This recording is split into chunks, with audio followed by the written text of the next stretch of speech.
Dalawang anak ni Lori Pasco ang namatay sa kampanya kontra droga ng Duterte administration. Sa loob daw ng halos 10 taon, pinagkaitan sila ng dignidad at karapatan.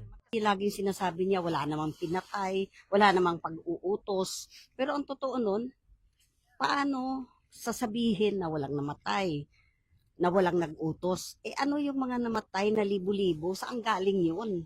Kung hindi sa kanya nang galing yung order, nung nag-utos siya, nung mga panahon niya, na patayin yung aming mga mahal sa buhay, wala namang awa dun eh. So, bakit kami maawa ngayon?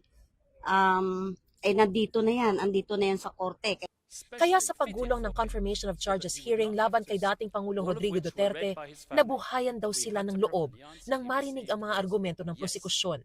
Para naman kay Shira Escudero, kapatid ng isa rin sa mga nasawi sa drug war, naramdaman ng mga pamilya na narinig at naiparating ang kanilang mga boses sa pagdinig. Hindi rin daw naging madali ang kanilang pinagdaanan para makadalo sa mga pagdinig sa ICC. Mula sa fundraising, sa napakahabang biyahe, sa adjustment sa time zone, sa change of weather, may ilang pamilya na nagkakasakit na po. Pero lahat po yun, we're willing to endure just to be able to witness yung confirmation of charges ni Duterte dahil maraming taon na po namin hinintay ko. Hangad nilang makita ng korte ang bigat ng ebidensya ng prosekusyon. Ang isa sa abogado ng pamilya ng mga biktima na si Attorney Nery Colmenares, umaasang unti-unting babalik sa normal ang buhay ng mga naulila kasunod ng mga nangyaring paglalahad sa ICC. Yung makakilos ka ba ng normal sa komunidad mo?